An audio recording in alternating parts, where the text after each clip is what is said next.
예, 안녕하십니까. 하나금융투자 리서치센터장 조용준입니다.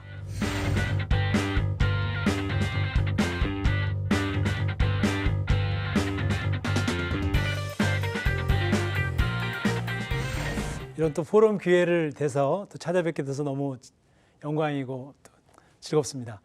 오늘은 제로금리 시대의 새로운 투자 기회라는 제목으로 여러분들께 좀 사실은 전체적으로 금리도 제로가 됐고 주요 국가들이 우리나라를 포함해서 또 성장도 제로 성장, 또 심지어 올해는 또 많은 나라들이 마이너스 성장을 하고 있는데, 하지만 한켠에서는 고성장을 하는 4차 산업이라는 또 뉴딜이라는 새로운 기회들이 나타나고 있습니다. 그래서 저희들이 재테크 시장 전반에 걸쳐서 이런 상황들이 벌어지고 있기 때문에 오늘은 좀 시간을 갖고 여러 가지 이야기들을 해보겠습니다. 일단 이 제로 금리라는 것들이 좀 긴 흐름이기 때문에 이 어떤 식으로 장기적으로 재테크를 하고 투자를 해야 될까, 이런 그런 부분들에 대해서 좀 잘 해나간 해외 연기금들이라든지 또 여러 가지 좋은 자산들, 또 이런 것들 좀 같이 좀 소개해 보고요. 또 후반부에는 2021년 일단 좀 더 좁혀서 내년 시장은 어떨 건지 그 얘기 좀 해보고, 마지막으로 이제 우리 뭐 연금이라든지 우리 개개인들의 연금이라든지 또 장기 투자, 재테크 이런 것들을 어떻게 해야 되는지 한번 이야기해 보도록 하겠습니다. 일단은 첫 번째는 이제 제로 금리가 됐다는 얘기죠. 뭐 이론적인 이야기들인데요. 요거는 이제 자료를 참고하시면 될 것 같고 조금 짧게 이야기하고 넘어가겠습니다. 지금 이 자료에 있는 것처럼 주요 국가들이 다 지금 제로 금리, 또 심지어 주요국 6개 국가는 기준금리가 마이너스 금리. 그러니까 한마디로 이제는 이 원래의 경제, 지금 현재 중심을 갖고 있는 경제들은 제로 성장, 저성장하고 있다. 마이너스 금리까지 가서 경기를 부양한 지가 오래됐다. 뭐 지금 코로나 때문이 아닌 거죠. 그리고 또 앞으로도 이것을 벗어나기가 쉽지 않다, 이런 말씀이고요.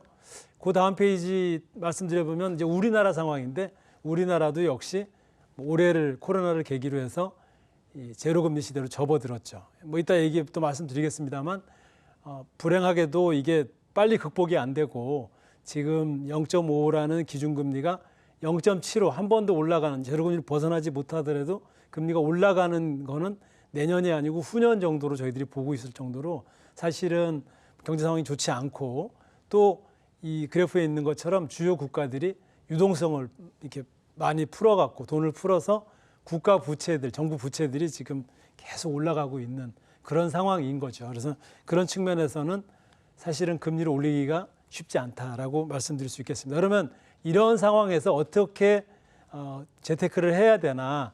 그래서 이제 대표적으로 우리가 제로 금리 하면은 제일 먼저 떠오르는 나라가 일본이죠. 제로 성장, 뭐 잃어버린 20년 제로 금리 하면 일본인데, 일본 국민들의 노후를 책임지는 일본 국민연금은 어떻게 이 제로 금리를 이겨내고 있을까? 잠깐 그 도입해서 요거 잠깐 말씀드리고 시작해 보겠습니다. 일본 국민연금이 국채 수익률이 제로예요. 심지어 일본의 기준금리는 마이너스입니다. 마이너스 금리인데, 그런데 일본 국민연금의 지난 10년간 운용 수익률은 5% 전후입니다. 5% 전후. 금리 뭐 5%라는 게 높은 수준은 아니지만 금리, 제로 금리나 마이너스 금리를 생각해 보면은 5%라는 수익률은 대단한 거죠. 이 10년 평균이, 그러니까 1년에 5%씩 났다는 얘기인데, 그런 면에서는 상당히 일본 국민연금도, 물론 우리 국민연금 더 잘합니다만은 일본 국민연금도 잘해왔다라고 볼 수 있고요. 그러면 어떻게 이렇게 했나 잠깐 말씀드리고 시작하겠습니다. 일본 국민연금을 보면 결국은 제로 금리였기 때문에, 제로 금리가 계속되고 있기 때문에 일본 국채만 갖고서는 이 부분이 해결이 안 된 거죠. 제로이기 때문에. 그래서 일본 국채가 10년 전, 2010년에 보면 75%가 일본 국채를 갖고 있었어요. 채권을 갖고 있었는데 그 부분을 이제 절반 이하로 떨어뜨렸습니다. 안전하게만 운용한다면 수익률이 전혀 날 수가 없고, 특히 연금이라든지 우리 개인연금도 마찬가지지만 10년, 20년 운용, 30년, 40년 운용해야 되는데 복리로 이게 계산되기 때문에 수익률이 1%, 2% 차이는 굉장히 나중에는 큰 차이가 나기 때문에 결국은 이제 포트폴리오를 바꿨습니다. 그래서 이제 지금은 주식 비중이 50%를 넘고 있습니다. 그래서 거기서 상당히 중요한 변화가 지난 10년 동안 있었다라는 거고요. 또 이제 첫 번째는 채권을 줄이고 주식을 늘렸다. 두 번째 일본 GPIF, 일본 공적연금, 그러니까 일본 국민연금이죠. 일본 국민연금이 한 또 좋았던 전략은 두 번째는 국내를 좀 줄이고 해외를 늘렸다. 해외 비중을 50% 내외까지 확대했습니다. 해외 주식, 해외 채권 마찬가지로 국내 주식을 크게 줄인 거죠. 국내 채권을. 그래서 이제 해외 자산을 비중을 늘렸다. 그 다음에 이제 특히 이제 뭐 2013년 이 시기적으로 지난 10년을 보면 시기적으로 큰 변화를 가져온 건 2013년이고요. 2013년이 아시는 것처럼 이제 아베노믹스가 좀 본격화되던 시기입니다. 그래서 이 이제 일본 연금을 아주 공격적으로 크게 바꿔서 일본 연금의 수익률을 크게 개선시킨 또 장본인은 뭐 저희가 개인적인 그런 것들 떠나서 어쨌든 아베 정책이 상당히 좀 주요했다라고 말할 수 있겠습니다. 그래서 GPIF는 결국은 국내 채권 비중을 절대적으로 가장 많던 채권 비중을 이제 25% 정도로 줄였고요. 국내 주식과 해외 주식을 역시 같은 비중으로 25% 정도 전후로 다 늘렸죠. 그리고 해외 채권도 마찬가지 25% 가까이 늘렸습니다. 그래서 절대적으로 국내 주식, 해외 주식이 제일 큰 비중을 차지했고 그 다음에 국내 채권, 해외 채권 순으로 이렇게 가져갔다. 상당히 큰 변화라고 볼 수 있겠습니다. 그래서 결론적으로 얘기하면 주식의 수익률이 좋았어요. 국내 주식 지난 10년 동안 연평균으로 물론 주식이라는 자산은 여러분들 다 잘 아시는 것처럼 좋을 때는 많이 좋고 또 안 좋을 때는 심지어 마이너스도 납니다. 근데 그게 우리가 1년 투자한다고 생각하면 불안한 거죠. 혹시 마이너스 날까 봐. 또 6개월 투자한다고 생각하면 그렇지만 장기로 주식을 투자한다는 것은 이 상장 기업이라는 것은 모든 국가에 좀 우량 기업들을 상장시키거든요. 그래서 국가의 성장률보다 경제 성장률보다 상장 기업의 이익 증가율은 훨씬 높고요.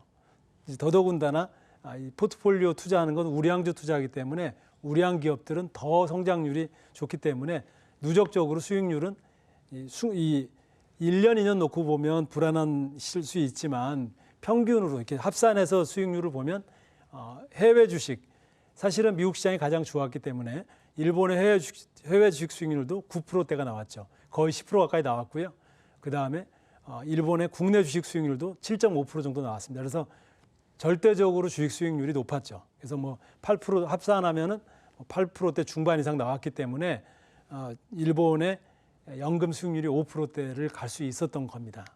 채권은 그에 비하면 상대적으로 낮았겠죠. 당연히 국내 채권은 1%대였고요. 해외 채권은 그보다 높은 3% 정도 이렇게 돼서 채권에서는 한 2% 정도 수익이 났고 주식에서 당연히 이제 아까 8%대 나왔기 때문에 합산해서 5%대 수익이 나왔다라고 볼 수 있겠습니다. 저희들이 이제 지금 말씀드린 이유는 뭐냐면은 제로 금리 시대가 왔고 제로 성장의 시대는 당분간은 계속되기 때문에 자산 배분을 해야 된다. 우리가 옛날에는 그냥 예금만 하고 이렇게 물론 올해 동학개미 운동이라고 하는 큰 변화가 있었죠. 그래서 이제 사실은 이미 그런 제로금리 시대에 맞춰서 많은 변화들이 있는데 이런 부분들이 저희들이 볼 때는 좀 계속 좀 이어지고 조금 더 선진적으로 또 글로벌 자산 배분도 하고 그런 투자가 되었으면 하는 바람에서 이제 주요 기관 투자가들에 대한 이야기를 좀 더 하겠습니다. 이제 연기금 얘기를 한 길에 조금만 더 하면 글로벌하게 볼 때 가장 수익률이 좋은 연기금은 미국의 캘리포니아 연기금 캘퍼스 하고요. 캐나다의 국민연금이 10% 정도 수익을 지난 10년 동안 매년 1년에 10%씩 냈습니다. 그래서 우리가 사실은 제로금리 시대에 1년에 10%씩 수익을 내준다 그러면은 상당히 괜찮은 거죠. 그래서 이 10%라는 게 복리로 계속 나온다 그러면은 어마어마한 수익률인데요. 그 부분을 조금 말씀드리겠습니다. 그러면 미국의 캘퍼스나 캐나다의 연기금은 도대체 뭘로 이렇게 수익을 많이 냈냐?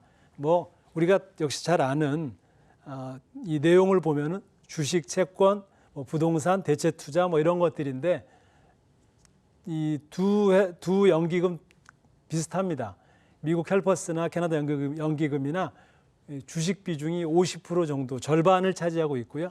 채권 투자가 한 30% 정도, 그리고 부동산이나 대체 투자가 뭐 PE나 이런 것들이 10%씩 정도 이렇게 차지하고 있다라고 말씀드릴 수 있겠습니다.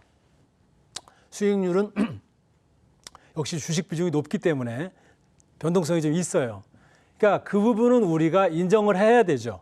하지만 장기로 보면 복리로 쭉 더해간다 그러면 주식을 많이 넣은 것이 지금처럼 제로 수익률에서는 좋다. 왜냐하면 지금은 전체 금리는 전 세계가 똑같죠. 제로 금리고 높아야 1, 2%인데 4차 산업혁명이 일어나고 있기 때문에 거기에 우량 주식들 또 뭐 여러 이 그린이라든지 이런 이 새로운 성장 산업들은 굉장히 높은 수익률을 보이고 있습니다. 그래서 평균적으로 본다 그러면 주식의 수익률이 좋기 때문에 캘퍼스 같은 경우도 운용 수익률이 10% 정도, 또 CPPIB는 이제 캐나다 연기금입니다. 그래서 캐나다 국민연금이죠. 그래서 캐나다 국민연금도 마찬가지 주식 비중이 52% 정도, 뭐 채권 비중이 30%, 또 10 이런 정도로 나가는데요. 결국은 수익률은 뭐 10%를 좀 상회했습니다. 그래서 마찬가지로 이 수익률의 이 편차는 좀 있습니다. 수익률의 편차는 있는데 중요한 것은 우리가 장기적으로 재산을 관리해야 되기 때문에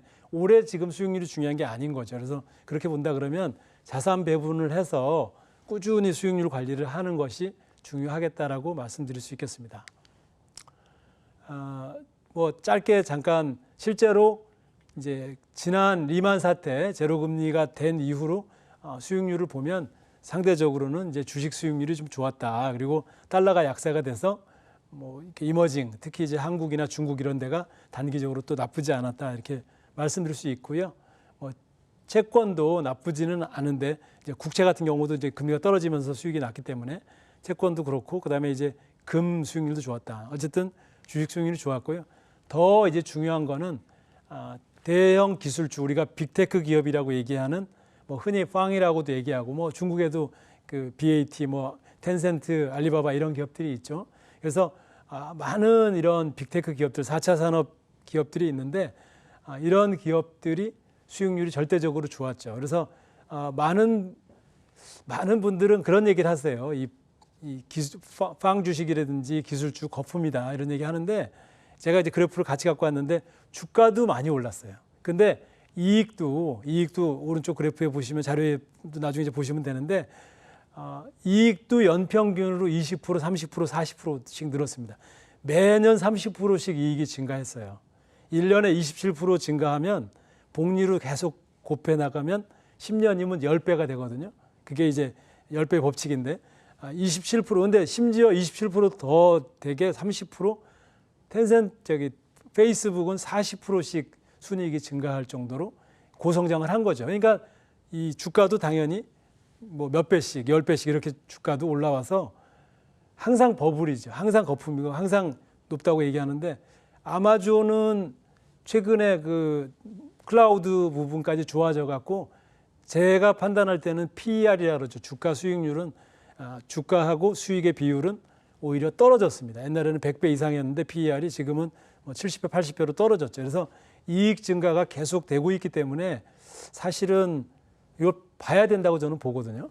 어쨌든 자산 배분을 할 때 뭐 너무 위험 자산만 할 건 아니지만 골고루 우리가 해야 된다. 비슷한 이야기를 해서 넘어가겠습니다. 제가 이제 오늘 하나 조금 다른 이야기를 좀 해보려고 하는데요. 저희들이 4차 산업혁명이 일어나는 거는 이제 분명히 뭐 다들 아실 거고, 지금 미중이 과거에는 무역 전쟁을 했죠. 그래서 관세 전쟁을 했는데 관세 전쟁을 하다 보니까 결국은 서로한테 경제가 안 좋아지고 피해가 모두에게 돌아가기 때문에 이제 미국의 새로운 전략은 미래의 패권을 우리가 가져가자. 그래서 5G, 우리 이제 뉴딜에서도 디지털 뉴딜, 그린 뉴딜이 있지만은 디지털 뉴딜이죠. 이 디지털 뉴딜의 핵심은 5G하고 인터넷 플랫폼이죠. 그래서 5G, 화웨이는 앞으로 5G 하지 마라. 미국만 할 거다. 또 인터넷 플랫폼, 틱톡, 위챗 하지, 이제 미국 사람들 못 쓰게 해라. 뭐 이런, 아니 뭐 꼭 뭐가 마찬가지로 중국도 뭐 저 구글 못 들어가니까 미중이 그런 패권 전쟁 하는 것처럼 4차 산업은 미래의 권력이죠. 미래의 이 기술 패권인데요. 이제 시작이 되고 있는데 이제 제가 오늘 소개시켜드리고 싶은 거는 이 재테크의 또 하나의 그런 뭐랄까 분야 자산인데 4차 산업혁명의 인프라, 리츠에 대한 얘기입니다. 요즘에 하도 이제 제로금리라서 투자하기가 쉽지 않기 때문에 이제 리츠를 많이 이제 찾으시는데 일반 리츠는 지금 코로나도 있고 여러 가지 경기가 안 좋기 때문에 조금 부담이 되실 수 있고 4차 산업혁명의 인프라 리츠는 부동산에 기반하기 때문에 좀 안정적이고 배당도 나오고 그래서 좋은데 이제 제가 조금 생소하실 수 있어서 좀 설명을 드리겠습니다. 4차 산업의 리츠라는 것은 4차 산업혁명의 인프라입니다. 그래서 예를 들면 5G가 이제 깔려야 4차 산업이 더 확산되기 때문에 5G 네트워크 장비를 다는 인프라 타워죠. 미국이나 중국이나 유럽이나 이렇게 넓은 나라들은 우리나라는 국토가 작아서 통신사들이 직접 다 인프라 타워를 짓고 이 네트워크 장비를 꽂는데 미국은 아메리칸 타워라든지 크라운 캐슬 같은 이 초대형 이 4차 산업 리츠 회사들이 이 통신 네트워크 타워를 지어서 빌려주는 거죠. 통신 사업자한테 1, 2, 3, 4 사업자한테 또 이제 에퀴닉스 같은 데이터 센터 회사들이 많은 빅테크 회사들이나 여러 IT 회사들한테 데이터 센터를 빌려줍니다. 그러니까 리츠 사업을 하는 거죠. 리츠라는 건 이제 부동산 임대업인데 4차 산업의 인프라 부동산을 만들어서 이 대여해주는 그리고 그것을 배당해주는 게 이제 4차 산업 리츠인데요. 또는 이제 물류센터. 요즘에 뭐 아마존이라든지 우리나라도 쿠팡이라든지 많은 물류센터가 필요하기 때문에 언택 시대에 그 물류센터 리츠 또 바이오 클러스터라고 이제 바이오 단지들의 그런 리츠 뭐 이런 것들인데 그러니까 그렇게 말씀드릴 수 있을 것 같아요. 자료에 보시면은 과거 100년 전의 이야기를 잠깐 해보면은 산업혁명이 일어날 때 이 굉장히 산업이 고성장을 했기 때문에 그때 이제 지금처럼 빅테크 기업들처럼 새로운 산업혁명이 일어나면서 주식시장이 막 그쪽 분야가 뜨거워진 거죠. 그래서 다우존스 지수가 생겼어요.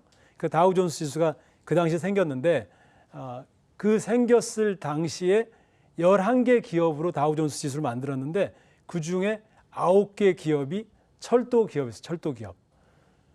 철도 기업이라는 것은 이제 무슨 얘기냐면 철도 산업, 철도 회사라는 것이 이제 인프라지 않습니까? 그래서 이 인프라라는 거, 리츠라는 거는 뭐냐면은 중립형 사업자예요. 중립형 사업자. 예를 들어 이 개념은 아마 자주 듣지 않으시기 때문에 좀 제가 설명해 드리게 이제 미국에 상장되어 있는 리츠 회사들이기 때문에 개인적으로 투자하실 수도 있고 이제 투자 상품에 좀 보셔도 되기 때문에 설명드리는데 예를 들어서 이 4차 산업 리츠라는 게 이제 인프라인데 과거 우리 산업혁명 당시로 얘기해 보면 철도 회사가 있으면 철도 회사는 중립형 사업자입니다. 인프라이기 때문에 무슨 얘기냐면은 어느 회사가 금을 캐든 어느 회사가 석유를 캐든 어느 회사가 뭐 이 석탄을 캐든 상관이 없는 거죠. 못 캐도 상관없어요. 왜냐하면 누군가는 서부에서 동부로 실어 날려줘야 되기 때문에. 그래서 지금 예를 들면 통신 인프라 타워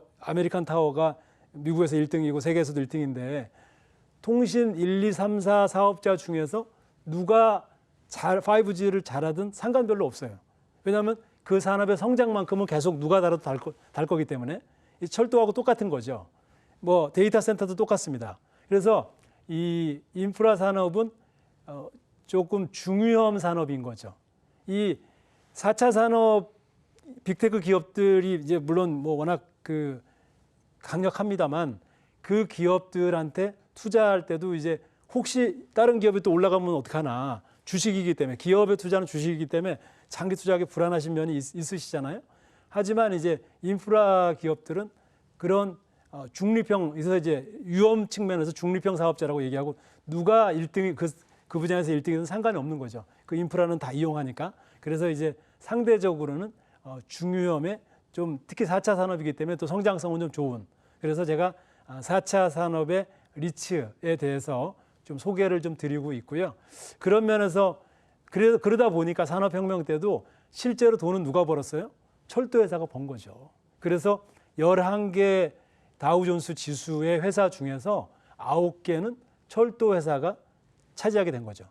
뭐 조금 시간이 있다 그러니까 제가 잠깐 여담 한마디 해보면은 이제 퍼시픽 철도 회사라는 이제 그 회사가 이제 지금 실리콘밸리에 가보면은 이제 스탠포드 대학교라고 있습니다. 스탠포드 대학교가 세계에서 제일 좋은, 특히 지금 실리콘밸리에서 4차 산업을 이끌어가는 메이저 대학 중에 하나죠. 다 잘 아실 겁니다. 이제 그 대학을 설립하신 분이 이제 스탠포드시인데요. 스탠포드시가 서부에서 철도 회사를 하시던 분이에요. 그래서 그분이 이제 돈을 너무 많이 벌어서 동부의 하버드에 가서 장학금 내려고 그랬는데 서부에서 왔다고 이렇게 좀 약간 잘 인정을 안 해줘서 자기 고향에 돌아와서 지금의 이제 샌프란시스코 이쪽에 학교를 지었다고 하고, 그게 지금의 이제 스탠포드 대학교가 됐다. 뭐 철도 회사 얘기 안 하고 잠깐 그런 얘기 했는데, 어쨌든 그때는 서부에서 철도 회사를 하는 게 가장 돈을 많이 버는 회사가 됐고, 제가 생각할 때 지금 4차 산업 리츠 인프라들도 상당히 안정적으로 우리가 장기 투자, 4차 산업 혁명이 앞으로 10년, 20년 지속되기 때문에 좋은 투자 대안이 될 수 있다. 그래서 이제 조금 생소하실 것 같아서 그 분야 잠깐 소개를 해드렸고요. 그래서 이제 이제 전반적인 얘기를 말씀드렸기 때문에 좀 빨리 또 얘기하겠습니다. 4차 산업 리츠는 일반 리츠하고는 전혀 다른, 일반 리츠는 뭐 오피스나 상가나 뭐 이런 것들인데, 여기는 4차 산업에 해당되는 인프라들이기 때문에 공간 임대를 넘어서서 4차 산업 수요를 커버하고 있다. 그래서 성장률이 상당히 이제 다른 개념을 보이고 있습니다. 평균적으로 연평균으로 10여 프로 이상, 10에서 15% 뭐 이런 성장률을 과거에도 한 몇 년 동안 계속 누적적으로 보이고 있고요. 뭐 여기 이제 자료에 조금 자세한 데이터들은 있기 때문에 그 자료는 이제 그냥 시간 관계상 자료는 좀 참고하시면 뭐 종목들은 나와 있고요. 분야들을 한번 다시 말씀드려 보면 데이터 센터죠.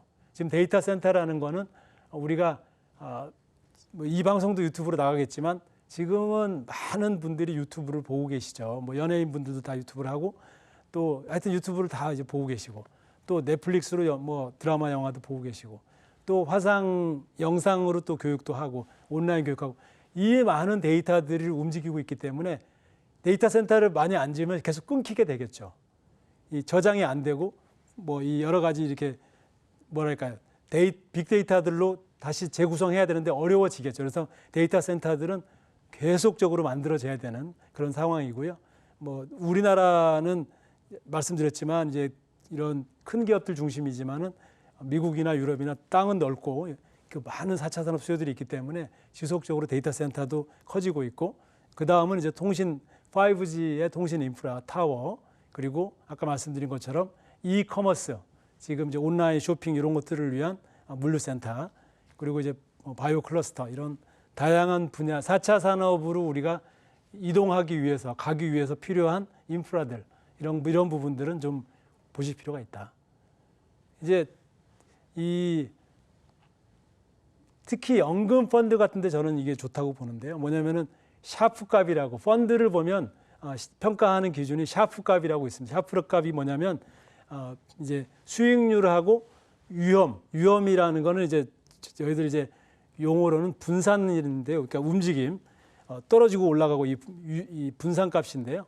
표준 편차죠. 근데 위험 대비 수익률을 얘기하는 것이 이제 샤프 값입니다. 그래서 조금 변동성이 적고 중위험이고 상대적으로 수익이 좋은 게 샤프 값이 좋은 건데, 이 과거 쭉 이제 누적적으로 10년 보면 이 4차 산업 리츠가 상당히 샤프 값이 뭐 어떤 해는 일반 리츠에 비해서 한 1.5배, 어떤 해는 뭐 2배, 또 어떤 해는 3배까지도 샤프 값이 좋게 나옵니다. 그래서 상당히 안정적으로 수익이 좋다라고 볼 수 있고요. 그래서 지금 저금리 시대에 좀 괜찮은 투자 대안이 될 수 있지 않나, 그런 말씀 드렸고요. 이제 뭐 제가 짧은 시간이지만, 뭐 또 길다면 긴 시간이지만, 또 이제 포럼 자리고 그래서 조금 이르지만 내년 시장 전망을 또 좀 말씀 올리려고 같이 갖고 왔습니다. 그래서 내년 2021년 시장 전망 얘기해 보겠습니다. 일단 올해는 지금 이제 어떻게 보면은 좀 돌이켜 보면 2020년은 돌이켜 보면 코로나 사태라는 사실 굉장히 힘들었던 이런 경기 상황과 또 여러 가지 전 세계적인 재앙이 있었죠. 그리고 이제 그것을 극복하기 위한 많은 유동성이 좀 풀리고 경기를 부양하기 시작했고요. 또 우리나라의 자본시장을 좀 좁혀서 보면 동학개미운동이라는 또 개인 투자자들이 또 많은 또 이제 주가가 하락했을 때 많은 투자를 하셔갖고 지금은 상당히 수익이 나는 좋은 경험을 하는 상당히 어떤 면에서는 코로나 사태는 굉장히 힘들고 빨리 극복을 해야 되지만 저희 자본시장만 놓고 본다 그러면 참 좋은 경험이 쌓인 그런 해인데요. 이제 문제는 안 쉬고 계속 올라온 거죠. 3월부터 지금까지 안 쉬고 올라왔기 때문에 2,400까지. 그래서 이제 조정을 받아야 되는데 그 시기에 또 여러 가지 뭐 미국 대선도 지금 뭐 연일 뉴스에 나오지만은 굉장히 지금 어떻게 될지 또 불확실한 상황이고 또 유럽이나 미국은 또 코로나 사태가 또 재확산되고 있어서 또 이 경기에 대한 전망도 좀 걱정이 되고 또 뭐 여러 가지 또 우리는 또 코스닥에서 또 이렇게 대주주 한도 이 자격이 또 3억 원 이렇게 좁혀지는 그런 이슈도 여러 가지 이제 좀 불투명한 이슈들이 연말에 겹치면서 뭐 어차피 조정은 나오는 시기인데 이게 조금 더 이제 변동성이 커지고 있는 것 아닌가 합니다만 저희들이 생각할 때는 내년까지 좀 긴 흐름에서 보면 시장은 좋다. 그리고 이제 올해가 지금 조정기가 사실은 또 한 번의 동학개미 분들이 투자하기 좋은 기회가 진행되고 있는 것 아닌가. 뭐 저는 감히 그렇게 말씀 올리고요. 내년 전망을 좀 말씀드려 보겠습니다. 내년 세계 경제는 크게 두 가지를 기억해 주시면 좋을 것 같아요. 두 가지. 세계 경제가 내년에 어떻게 될 거냐. 첫 번째는 경제 활동이 재개된다. 그게 뭐 연초부터 될지 뭐 2월, 3월부터 될지 그건 아무도 모르지만 일단 올해는 코로나 사태 때문에 모든 나라들이 지금 또 뭐 그렇게 2차로 또 이렇게 사회적 격리가 또 시작이 유럽 같은 경우는 봉쇄 조치가 되고 있던 것 같던데요. 올해는 계속 이런 상황이 됐다고 하면 내년에는 백신과 치료제가 나오면서 경제 활동이 재개되는 해다라는 게 굉장히 중요한 포인트고요. 백신이 개발이 되면 이 경제적 손실, 개별 국민들의 손실들 때문에 이 의무적인 봉쇄는 할 수 없습니다. 이제 백신이 나온다면 그것은 이제 정부는 방역 당국은 당연히 백신을 맞게 하고요. 맞고 안 맞고는 개인 자유지만 어쨌든 봉쇄 활동은 지금처럼 하지는 않는다. 그게 과거에 뭐 신종플루라든지 여러 가지 상황 때도 백신이 있냐 없냐 그래서 제일 중요했다고 합니다. 그래서 내년은 일단은 경제 활동이 재개된다라는 게 상당히 큰 차이고요. 두 번째는 뭐냐면 경제의 기저효과. 올해 어쨌든 1분기에 중국이 마이너스 8% 역성장을 했어요. 미국과 유럽이 특히 미국은 마이너스 32% 2분기에. 그래서 우리가 그런 마이너스 성장을 생각이나 해봤겠습니까? 미국이 마이너스 30% 역성장하고 중국이 그 고성장하는 중국이 마이너스 8% 역성장한다는 그런 경기 불황은 생각해 보지를 못했죠. 경제 봉쇄를 한다는 것 자체를. 어쨌든 그게 올해 상반기에 지나간 거죠. 반대로 얘기하면 내년 상반기는 경제의 기저효과가 가장 큰 해입니다. 중국이 1분기에 마이너스 8% 대비 당연히 굉장히 큰 기저효과가 있고요. 미국이 2분기에 마이너스 30% 대비 굉장히 큰 기저효과가 있습니다. 그래서 내년 세계 경제는 IMF에서 전망할 때 보면 내년에 무려 5.2% 성장한다 그래요. 물론 저거는 이제 올해 너무나 마이너스가 크기 때문에 기저효과죠. 어쨌든 이 올해 대비 기업 이익이나 모든 면에서 크게 성장하는 해가 내년 상반기라고 볼 수 있고요. 이제 오른쪽에 보시면은 국가별은 좀 차이가 있어요. 그러니까 중국이 있고 또 이제 한국이 있고 좀 차별화가 되는데 사실은 성장률이나 여러 가지 측면에서 보면 중국과 한국이 조금 차별적으로 더 좋다. 그래서 내년 시장 이따도 말씀드리겠습니다만은 내년 시장도 중국과 한국이 조금 차별적으로 좋다 이렇게 말씀드릴 수 있겠습니다. 저희들이 볼 때 그다음 이제 미국인데요. 미국이 3.7% 내년 성장률 정도 보고 있고요. 그건 역시 올해 성장률이 너무나 안 좋았기 때문에 기저효과죠. 하지만 내년 지금 이제 반등하고 있지만 지금 고용 자체가 아직은 뭐 실업률이 7%, 8% 이러기 때문에 미국은 많은 경기 부양을 해야 되는 거죠. 지금 올해가 이 중앙은행이 통화 완화, 그러니까 이 중앙은행에서 돈을 찍어서 돈을 풀어서 경기를 살렸다고 하면 내년은 우리는 시장을 보고 있지만 각국 정부들은 실업률을 보고 있는 거죠. 국민들을 보고 있습니다. 국민 경제를 보고 있기 때문에 일자리를 보고 있어요. 미국의 실업률이 7%, 8% 있기 때문에 빨리 정상화시켜야 되기 때문에 재정 정책은 크게 쓸 수밖에 없죠. 이제 내년 이후로는 어쨌든 경제도 시장도 회복을 한다라고 보고 있어요. 그다음에 이제 중국은 상대적으로 이제 7에서 8% 정도 좀 좋게 성장하기 때문에 상대적으로 좀 더 좋을 것으로 보고 있고요. 특히 이제 올해 1분기 아까 말씀드린 것처럼 마이너스 8% 성장을 했기 때문에 내년 1분기는 기저효과가 아주 큰 해입니다. 아주 크기 때문에 이 성장률이 좋고요. 지금 뭐 그래프에 있는 것처럼 17% 뭐 이렇게 지금 그러니까 아주 그거는 일시적인 건데 이제 중요한 건 뭐냐면 우리한테 그러니까 우리나라 한국의 최대 수출 지역이 중국이고 두 번째로 큰 지역이 미국이죠. 1분기는 중국이 큰 기저효과가 있고 2분기는 미국이 큰 기저효과가 있기 때문에 한국의 수출은 우리 대기업들은 다 수출로 먹고 사는 나라죠. 나라 자체가. 그렇기 때문에 수출이 중요한데 내년 상반기가 굉장히 수출이 많이 증가하는 해고요. 그런 부분들은 굉장히 좋은데 이제 다만 중국이 상대적으로 펀더멘탈이 좋고 시장 개방 중이기 때문에 위안화 강세되는 것이 이제 원화 강세까지 이어지기 때문에 그런 부분들은 좀 눈여겨볼 필요 있다 이렇게 볼 수 있고요. 우리나라 경제는 내년에 2.7% 정도 성장을 할 것으로 보고 있습니다. 아까 말씀드린 것처럼 1, 2분기 상당히 좋을 것으로 보고 있고 수출도 좋고 또 이제 내수도 올해 안 좋았던 것들이 저희들도 기저효과가 있기 때문에 좋아진다.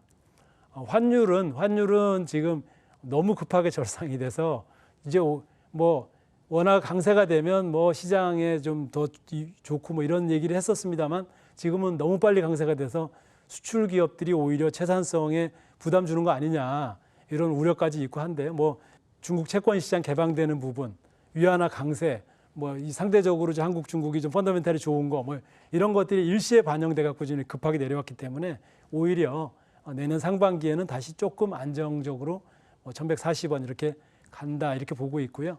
뭐 어쨌든 상대적으로는 좀 이 경제나 시장도 좀 안정적이라고 보고 있습니다. 예, 주식시장 얘기해 보겠습니다. 저희들이 볼 때 이제 미국 나스닥도 내년에도 나쁘지는 않을 거로 보고 있고요.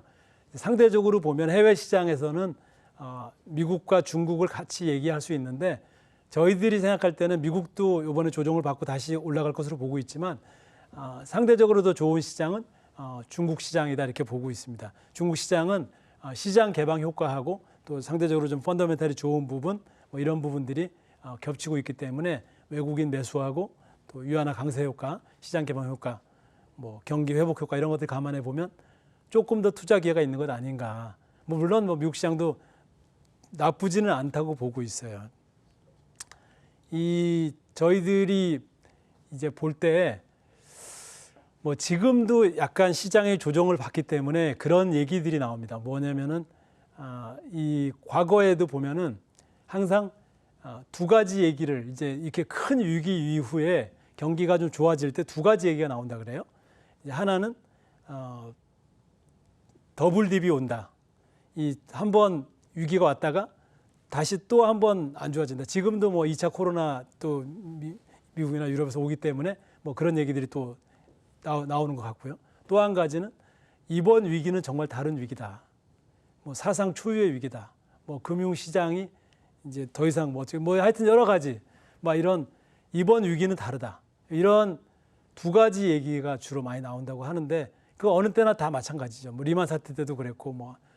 근데 이제 지금도 마찬가지 이제 그런 얘기가 나오는데 사실 미국 경제 기준으로 보면 지난 100년 동안 아까도 이제 산업혁명 얘기했습니다만 산업혁명 이후로 100년 동안 미국의 경기 사이클은 계속 도는 거죠. 모든 자본주의 경제는 이제 불황과 호황이 계속 겹치게 순환하게 돼 있는데 한 13번 정도의 경기 사이클이 있었다고 합니다. 지난 100년 동안 한 8년 정도 주기라고 보시면 되겠죠. 13번 정도 이렇게 있었다고 하는데 8, 9년 뭐 그랬는데 중요한 거는 한 번도 경기가 회복이 안 된 적은 없는 거죠. 그러니까 지금까지 계속 경제는 성장해 온 거고 당연히 불황도 있었지만 결국은 또 회복이 되고 또 각국 정부들은 경기를 살리고 그래서 이번에도 경기가 회복이 안 되지는 않는다. 그것이 조금 늦게 될 수는 있어도 이제 그런 부분에 대해서는 너무 걱정을 하실 필요가 없고 그러면 큰 위기가 온 이후에 경기가 돌았을 때 주식시장의 상승 사이클은 평균적으로 얼마였냐? 평균적으로 얼마였냐면 지난 100년간 평균 해보면 평균 3년 정도의 주식시장의 상승 사이클은 이어졌다고 합니다. 물론 중간에 쉬었다가 가겠지만 그래서 지금 올해 코로나로 크게 이제 주가 빠졌다가 다시 이제 오르기 시작했는데 저희 그래프에도 있지만 한국도 똑같고요. 지난 10년 주기로 보면 미국도 똑같습니다. 뭐 8, 9년, 10년 주기로 경기 사이클을 도래했는데 그 10년이나 8, 9년마다 이전 고점을 이게 보다 더 그러니까 뚫고 올라간 거죠, 주가가. 안 그래 본 적은 한 번도 없어요. 우리나라도 IMF 외환 위기 이후로 다시 1000포인트를 이제 넘어서는 시대가 열렸고요. 그다음에 이제 또 2008년 뭐 2010년 이때 이후로 2000포인트를 넘어섰고 또 이제 지난 뭐 2017년 이후로 또 하여튼 이제 계속 이렇게 새로운 주가가 나오긴 오히려 그렇게 위기 이후에 경기를 부양하면 새로운 성장 동력과 함께 새로운 신고가 형성이 되고요. 미국은 뭐 말할 거 없고요. 더 잘 아실 거고. 그래서 요번에도 사실은 지금 뭐 고점 가까이는 안 왔지만 지난번 2,600, 700 되니까 근데 이제 2,300, 400 왔기 때문에 너무 많이 가파르게 올랐기 때문에 이게 또 오를 수 있냐 이런 우려가 있으시지만 저희들이 내년에 경기가 좀 회복되면서 이제 이 기업이익이나 이런 것들이 새로운 또 영역으로 내년 후년 올라가면서 주가도 선반영돼서 새로운 성장 사이클로 들어간다 이렇게 보고 있고요. 그래서 결론적으로 얘기하면 내년에도 저희들은 시장은 나쁘지 않다 이렇게 보고 있습니다. 그래서 저희들은 내년 코스피는 일단 상단을 저희들이 이제 뭐 여기 표에 있는 것처럼 노멀한 케이스, 지금 평균적인 케이스로 보면은 이제 고점을 한 2,600 정도 보고 있고요. 뭔가 이렇게 좀 큰 다시 리스크가 내년에 또 나타난다. 뭔가 이렇게 뭐 3차 팬데믹 아니 뭐 여러 가지 어떤 위기가 뭐 G2의 어떤 거 하여튼 어떤 게 있을 수 있지만 그런 리스크가 크게 나타난다 그러면은 하단은 한 2,200까지 다시 또 떨어질 수 있지만 저희들이 평균적으로 2,600 그리고 이 경기가 순환되고 이 회복될 때는 보통은 평상시나 경기가 안 좋아질 때는 애널리스트들 추정치보다 기업이익이 더 떨어집니다. 그게 일반적이에요. 평균적인 평년에도 마찬가지고. 근데 이제 경기가 회복하는 그 몇 년은 오히려 애널리스트들이 추정하는 것보다 기업이익 추정치가 더 올라가거든요. 근데 그것을 기준으로 저희들이 평균적으로 이제 한 뭐 7, 8% 이렇게 올라가기 때문에 그것을 기준으로 보면 내년에 2,800 정도가 이제 갈 수 있다라고 저희들이 보고 있습니다. 그래서 아직은 저희 하우스뷰가 다음 달 11월 중순에 저희 하나금융투자 리서치 포럼에서 발표를 할 거라서 최종적으로 확정은 안 됐는데 일단은 신고가를 갱신해 갈 가능성이 높다 내년에 이렇게 좀 말씀을 올리고 싶습니다. 금리는 저희들이 이제 자본시장 전체적으로 좀 말씀드리기 위해서 금리도 좀 보면 금리는 뭐라고 할까요? 이 내년까지는 제로 금리가 유지된다. 이게 제로 금리 뭐 후년에도 제로 금리인데 이제 지금 0.5가 기준 금리거든요. 이 기준 금리가 인상되는 시기는 내년은 아니다. 미국은 2023년까지 제로 금리 한다 그랬죠. 그때 가서 금리 올린다 그랬는데 그러니까 앞으로 2, 3년간은 동결한다 그랬고 우리는 얘기는 안 했습니다만 대부분의 시장에서 평가는 내년까지는 금리 올리지 않는다. 이 첫 번째 그래프가 우리나라 GDP 성장률의 궤적입니다. 이게 추세인데 그 추세를 볼 때 그 추세 안으로 들어갈 수 있는 시기가 2022년 내후년이거든요. 그래서 그쯤 돼야지 비로소 금리 올리는 거에 대한 논의가 가능합니다. 그래서 내년에는 금리를 올리기 어려운데 시장 금리는 올라가요. 그러니까 이제 내년에 저희들이 쉽게 예상할 수 있는 건 뭐냐면 자산 간의 그레이트 로테이션입니다.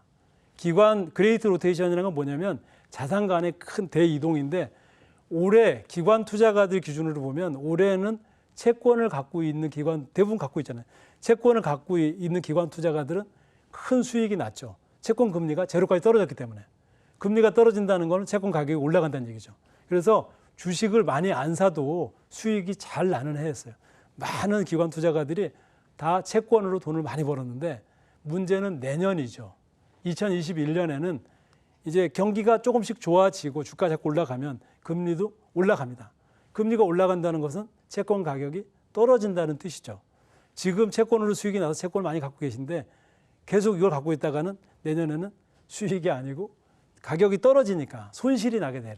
그래서 2017 과거에도 다 마찬가지였습니다. 그때 이제 자산 간의 로테이션이 경계복 시기에 나오는데 그래서 이제 주식시장, 뭐 채권시장 2, 3년 이렇게 그 사이클로 가는 거죠. 이 내년에는 많은 기관 투자가들이 채권보다는 주식을 담아서 가야 되는 상황인 거죠. 그래서 이 자산의 로테이션이 일어나는 그런 시기다. 이렇게 말씀드릴 수 있겠습니다. 그 다음에 제가 이제 마지막 한 5분 정도 남았는데 제가 이 편을 넣어왔어요. 왜냐하면 꼭 좀 말씀드리고 싶어서 뭐냐면은 우리나라가 이 고성장 상대적으로는 고성장 해왔고 또 이제 상대적으로는 다른 나라에 비하면 금리가 좋았고 또 주식시장은 조금 덜 재미있었기 때문에 우리 지금 40대, 50대가 가장 인구 구조가 많은데 이 많은 인구가 분포되어 있는데 이분들이 앞으로 10년, 15년 안에 다 은퇴를 하시는데 이 개인들 연금, 퇴직연금, 개인연금의 대부분이 이 확정형이고 또 연금도 잘 안 드세요. 그래서 이제 그거를 조금 비교해서 좀 얘기를 하고 이 자산 배분 투자를 해야 된다는 말씀을 좀 올리고 싶어서 제가 잠깐 그래갖고 왔는데요. 지금 이제 연금 시장 중요합니다. 그리고 지금 40, 50대가 연금 자산을 안 만들면 노후가 편안하지가 않죠. 미국 사람들이 이 은퇴하면 떠오르는 게 뭐냐 이러면 자유, 뭐 축복, 뭐 이런 좀 이게 홀가분한 미래 이런 것들이라고 이야기합니다. 가장 많이 나오는 것이 이제 뭐 은퇴하면은 기쁨, 뭐 자유, 뭐 이런 거라는데 은퇴 자산이 준비되어 있기 때문에 그런 거죠. 우리는 대부분 좀 불안한 마음들이 많이 그리고 또 그렇게 자꾸 분위기가 나오는데 준비가 좀 덜 돼서 그런 부분도 있는데 이제 잠깐 말씀드려 볼게요. 이 연금 결국은 연금을 이제 퇴직하고 받아야 되는데 우리가 40, 50대가 인구가 많기 때문에 사실은 좀 중요한 얘기라고 우리 사회 과제로서도 중요한 얘기라고 볼 수 있는데 연금 자산이 우리나라는 1인당 $10,000, 그러니까 1,200만 원밖에 없는데 미국은 우리 10배가 있어요. 1인당.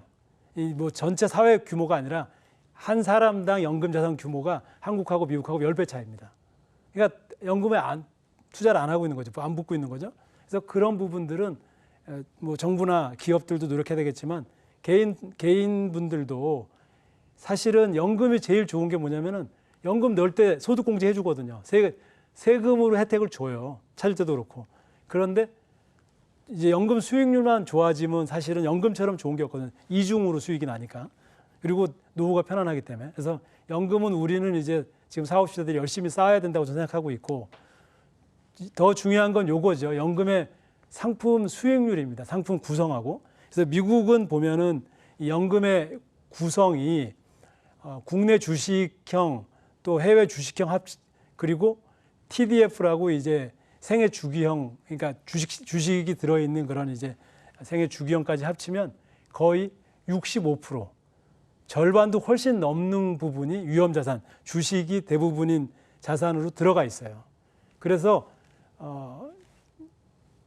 뒷장 먼저 말씀드리면은 미국의 평균 그 연금 펀드들, 개인 연금 넣는 펀드들의 수익률이 10%가 됩니다. 수익률이. 어마어마한 수익률을 갖고 있죠. 그래서 미국이 평균 10만 불의 연금 자산을 갖고 있고 그 어떤 사람들은 20만 불, 30만 불 갖고 있겠죠. 평균이 10만 불이면 수익률이 10%씩 나온다 그러면 뭐 2, 3억씩 나오는 되는데 수익률이 10%씩 나온다 그러면 노후가 편안한 거죠.